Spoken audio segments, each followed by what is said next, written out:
Morning. हम लोगों ने थर्मोडायनेमिक्स के लास्ट लेक्चर में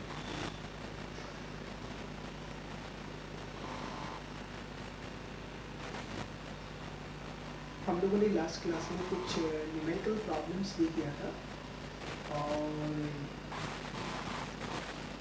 हम लोगों ने फर्स्ट लॉ ऑफ थर्मोडायनेमिक्स का स्टडी किया था और उसमें हमने देखा था कि फर्स्ट लॉ ऑफ थर्मोडायनेमिक्स के according delta U equal to Q plus W जो होते हैं उसके जो मैथमेटिकल एक्सप्रेशंस हैं, उस मैथमेटिकल एक्सप्रेशंस का यदि हम लोग अप्लाई करें आइसोथर्मल प्रोसेस पे, एडियाबैटिक प्रोसेस पे, आइसोटोनिक प्रोसेस पे, जो डिफरेंट थर्मोडायनेमिक प्रोसेस थे, तो उनमें क्या रिलेशन होता है, क्या कंडीशंस आते हैं, उनके बारे में हम लोगों ने स्टडी किया।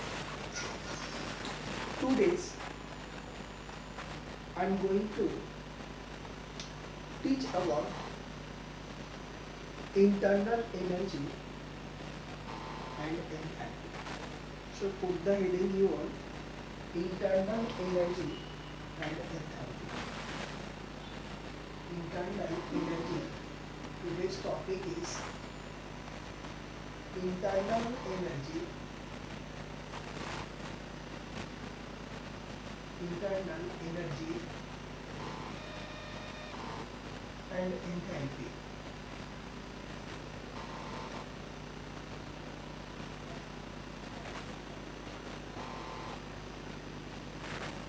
इंटरनल एनर्जी और एंथैल्पी, एंथैल्पी को H से रिप्रेजेंट करते हैं और इंटरनल एनर्जी को, internal energy is represented by U और E।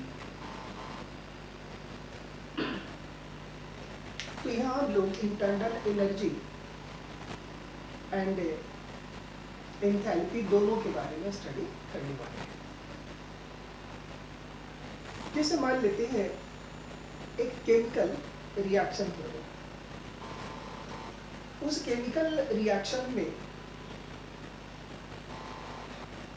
जो भी चेंज आएंगे, जो भी हीट चेंज होगा, जो केमिकल रिएक्शन है वो तो हीट आपके हैं।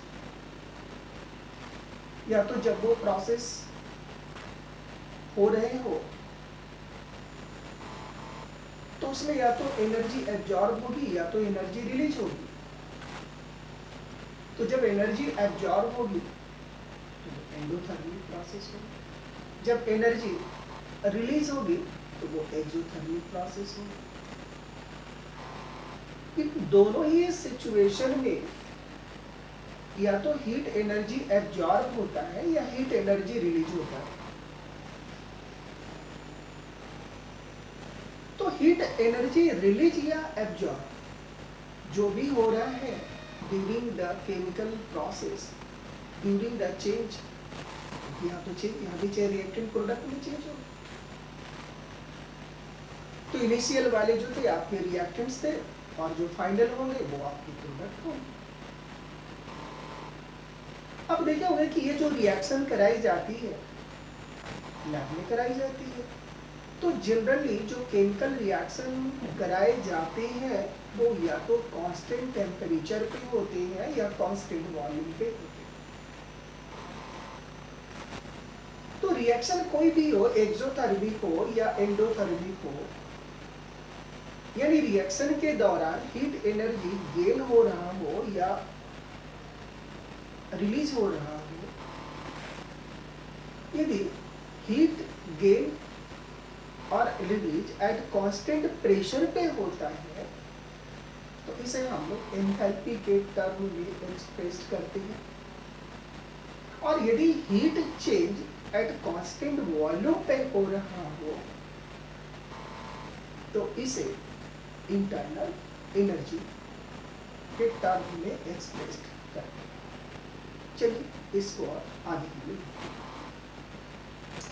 हम लोगों ने फर्स्ट लॉ ऑफ थर्मोडायनेमिक्स में उसके जो मैथमेटिकल एक्सप्रेशन थे उसमें हम लोगों ने सीखा था, उससे हम लोगों ने रिलेशन निकाला था क्या from the first law of thermodynamics, from first law of thermodynamics,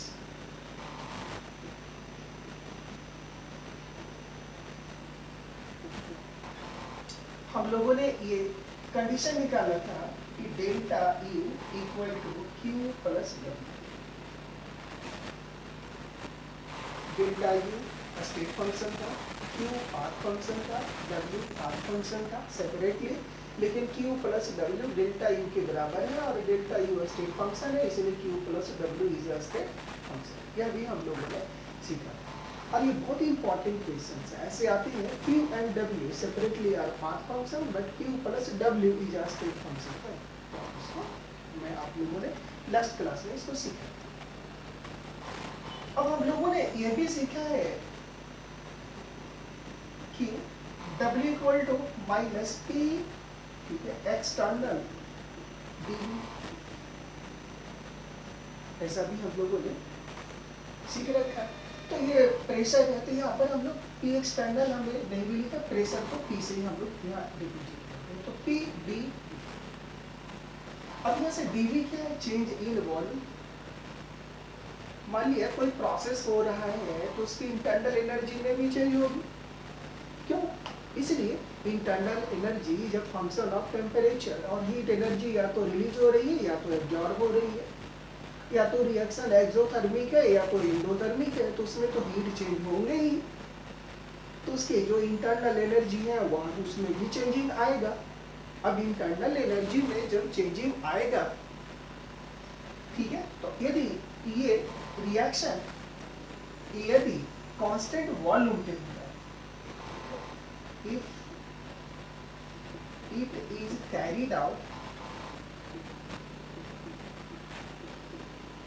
at constant volume, therefore dV equal to G। यदि ये कांस्टेंट वॉल्यूम पे होंगे तो इस सिचुएशन पे चेंज इन वॉल्यूम हमेशा क्या होगा? जीरो। जब चेंज इन वॉल्यूम जीरो हो जाएगी तो ये वाला पार्ट जो है dV वो क्या हो जाएगा? जीरो हो जाएगा। और जब ये जीरो हो जाएगा तो हम लोग लिख सकते हैं from this equation delta E equal to Q. तो ये क्यू क्या था? या तो हीट एनर्जी एब्जॉर्ब हुआ या तो रिलीज हुआ, क्योंकि जो प्रोसेस हो रहा है वो तो या तो वो एक्सोथर्मिक होगा या एंडोथर्मिक होगा। यदि केमिकल रिएक्शंस पर आप कंसीडर नहीं करेंगे तो कोई भी प्रोसेस आप करा रहे हो तो उसमें या तो हीट गेन होगा या हीट रिलीज होगा, बात बराबर सही है। तो ये क्यू क्या है? अमाउंट ऑफ हीट रिलीज और गेन बाय द सिस्टम। तो ये जो हीट एनर्जी रिलीज हो गया कब? जबकि डेल्टा भी क्या है? जीरो, यानी वॉल्यूम सिस्टम का क्या है? जीरो। यानी ये जो क्यू है वो लूज और gain amount of heat energy lose और गेन है कब? Eight constant volume. इसको लिखेंगे क्यू वी। तो ये क्या? Delta U. डेल्टा यू क्या था? Internal energy. That's why we can say that the delta U is the heat change at constant volume. Delta U equal to Q. So इससे पता चला कि internal energy is the heat change at constant volume. जब constant volume पे internal energy जो energy change होगी उससे भी हम लोग क्या करेंगे? Internal energy change. तो इस तरह से हम लोगों ने ये देखा कि जो हीट चेंज होते हैं वो कांस्टेंट प्रेशर पे जब वो होती है तो वो क्या कहलाता है? इंटरनल एनर्जी चेंज कहलाता है। ठीक है, चलिए नेक्स्ट अब हम लोग पढ़ते हैं एंथैल्पी के बारे में। तो एंथैल्पी को मैथमेटिकली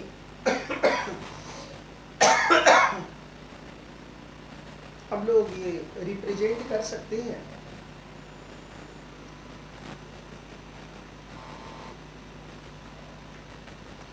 एंथैल्पी को हम लोग रिप्रेजेंट करते हैं मैथमेटिकली। एंथैल्पी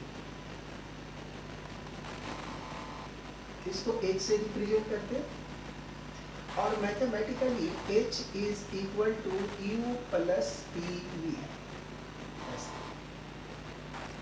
एंथैल्पी इसको मैथमेटिकली लिख सकते हैं हम लोग H equal to U plus PV।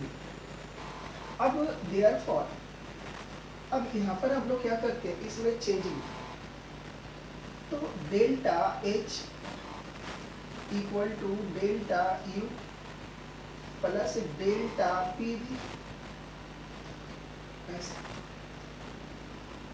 ठीक है। और इसे हम लोग लिख सकते हैं डेल्टा U प्लस इसको लिख सकते हैं हम लोग P delta V plus V into delta P, ऐसा। इसमें चेंजिंग हो रहा, तो ये चेंजिंग P में भी हो सकता, V में भी हो सकता। जब P में चेंजिंग होगा तो V कांस्टेंट होगा, V में चेंजिंग होगा तो P कांस्टेंट होगा। और ये change in pressure volume PV है, तो यहाँ P चेंज करेगा तो V कांस्टेंट होगा, V चेंज होगा तो P कांस्टेंट होगा। तो यहाँ पर एक और हमने P कांस्टेंट मान लिया तो डेल्टा V, जब V कांस्टेंट माना तो डेल्टा P, ठीक, क्योंकि प्रोसेस दोनों ही सिचुएशन में हो सकता है, एट कांस्टेंट वॉल्यूम और कांस्टेंट प्रेशर दोनों ही हो सकता है। तो अब यहाँ पर हम लोग अब ये जानते हैं कि डेल्टा U का value Q minus P dV, और डेल्टा B इसको लिख सकते हैं, तो इसको लिख सकते हैं delta U equal to Q, यहाँ से Q minus P delta V, और यहाँ P डेल्टा V और प्लस ये V डेल्टा P। अब ये दोनों कैंसिल हो गए और यहाँ से हो गए ये delta H equal to Q right plus V into delta P, और एट कांस्टेंट प्रेशर, ठीक है, if it is carried out at constant pressure, तो ये डेल्टा P क्या हो गए, 0। अब ये टर्म क्या हो गया, 0, therefore delta H equal to Q। तो यहाँ भी क्या, amount of heat energy release हो रही है, कब, एट कांस्टेंट प्रेशर, इसको लिख सकते हैं QP, और दिस वन इज एंथैल्पी। तो ये था delta U equal to heat gain और लॉस एट कांस्टेंट वॉल्यूम, और enthalpy is the heat gain और लॉस एट कांस्टेंट प्रेशर। तो ये था आपका एंथैल्पी एंड एंट्रोपी। तो एंथैल्पी और एंट्रोपी दोनों। नेक्स्ट अब हम लोग सीखेंगे relation between delta H and delta U, internal energy and enthalpy, दोनों में रिलेशन को हम लोग स्टडी करेंगे। तो नेक्स्ट अब हम टॉपिक डालेंगे relation between, next topic is relation between delta H and delta U।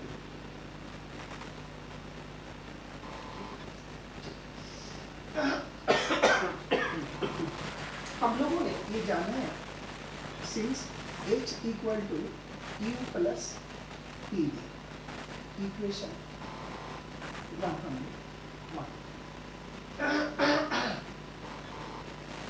अब यहाँ पर ये मान लेते हैं ये इनिशियल सिचुएशंस में है, इसको H1 लिखते हैं।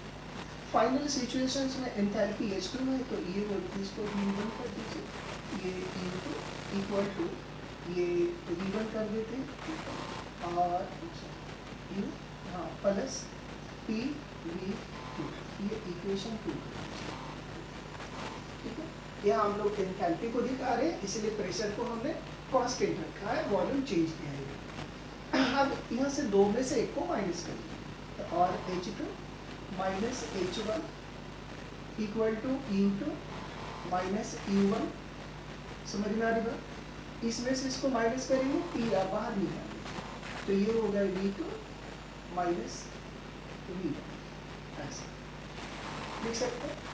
और आप ये देखिए इसको चलिए अंदर ही लिखना, ये PV2 माइनस PV1 होगा। और हम लोग जानते हैं since for gas, for any gas,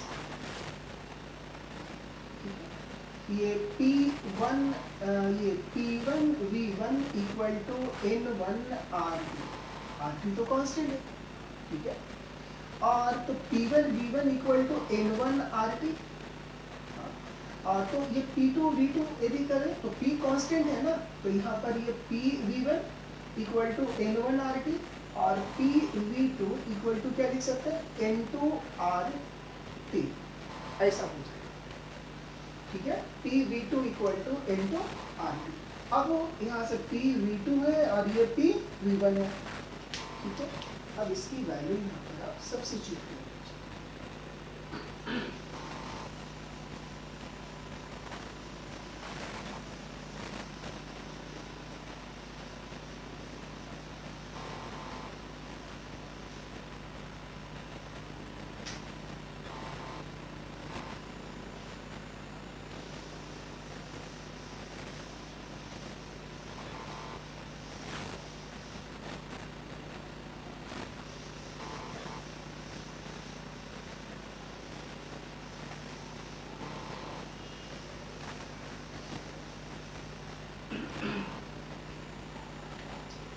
अब हम लोग ऐसा लिख सकते हैं, implies that यहाँ से delta H equal to U2 minus U1 delta U plus, यहाँ से लिख सकते हैं PV N2 RT, यहाँ RT कॉमन ले लीजिए, ठीक है। तो क्या हो जाएगा N2 माइनस N1। यहाँ ये n क्या था, गैस इक्वेशन है, नंबर ऑफ मॉलिक्यूल्स, ठीक है। तो ये क्या होगा, इसको अब हम लोग लिख सकते हैं delta H equal to delta U plus delta Ng RT, Mg for gaseous molecules, ये सॉलिड और लिक्विड को यहाँ लेना नहीं है, इक्वेशन 3। तो this one is the relation between delta H and delta U, where delta H is enthalpy, delta U internal energy,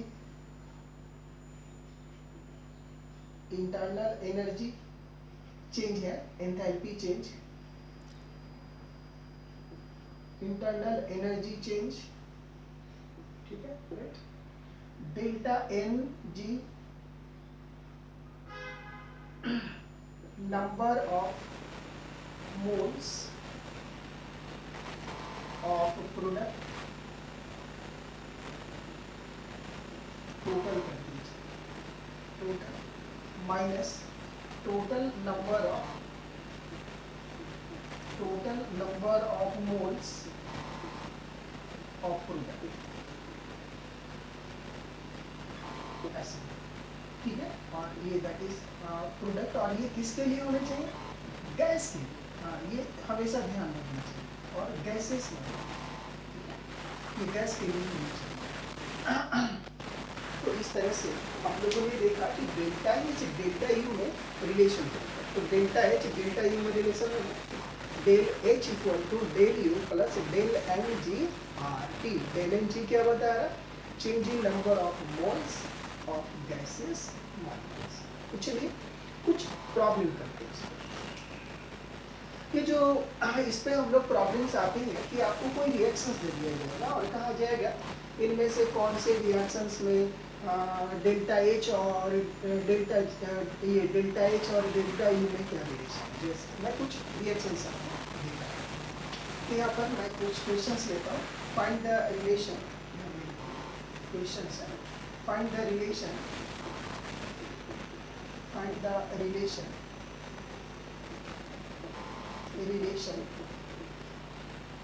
in between delta H and delta E of the following reaction। तो first में दिया हुआ मान लिया H2 plus I2, ये सारे gas में है, ये रिवर्सिबल रिएक्शन है, टू रिएक्शन यह भी गैस में। इसके लिए आपको डेल एच और डेल यू में रिलेशन बताया। तो आपको पता है कि delta H equal to del U plus del N G R T. आपको सबसे पहले डेल एन जी की वैल्यू निकालनी पड़ेगी। तो डेल एन जी की वैल्यू पहले आप निकाल लीजिए, del N G that is equal to total number of moles of product. ये प्रोडक्ट है आपका, टोटल कितनी है 2, reactant total number of moles of, दोनों तरफ प्रोडक्ट ही रिएक्टेंट रिएक्टेंट्स। तो यहाँ देखिए रिएक्टेंट से कितने, एक 1 मोल हाइड्रोजन का 1 मोल आयोडीन का, तो टोटल कितने हो गए 2 मोल्स, 2 मोल्स 2 माइनस 2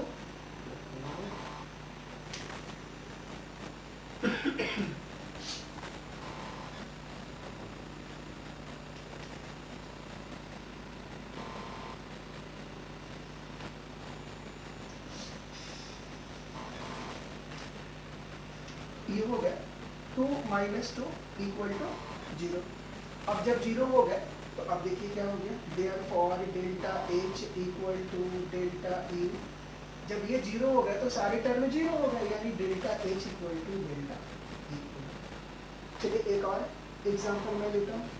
जैसे N2 नाइट्रोजन हाइड्रोजन से रिएक्शन करके लेवर प्रोसेस में अमोनिया बनाता है 2NH3। ये एक्सोथर्मिक प्रोसेस है। यहाँ पर आप निकालिए डेल एच और डेल यू में रिलेशन। इसके लिए पहले डेल्टा एन जी आप निकाल लीजिए, total number of moles of product 2, reactant 1 mole nitrogen 3 mole hydrogen 1 plus 3, total कितने हो गए 4, यानी 2 माइनस 4 इक्वल टू -2। अब इसमें सब्स्टिट्यूट कीजिए, therefore delta H equal to delta U minus 2 R T. Del N G का वैल्यू -2 हो गए। अब देखिए इससे क्या पता चला, डेल यू में से इतने को माइनस करेंगे तब डेल एच के बराबर, यानी अकेला डेल यू डेल एच से बड़ा है। देयरफॉर रिलेशन क्या होगा, del H less than delta U. तो इस तरह से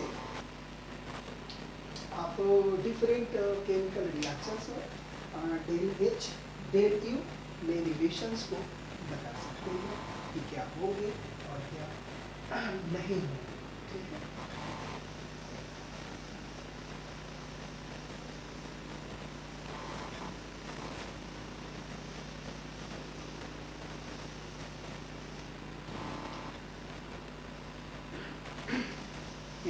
आपका internal energy and enthalpy change, relation between delta H and delta U, and how to calculate the relation between delta H delta U for any chemical reactions। How do you calculate, इसको हमने दिखाया कि आप कैसे calculate करेंगे, कैसे आप बताएंगे कि किसी भी केमिकल रिएक्शंस में डेल एच और डेल यू में कैसे रिलेशन को फाइंड आउट किया जाता है। हमने कुछ न्यूमेरिकल प्रॉब्लम्स भी आपको बताया।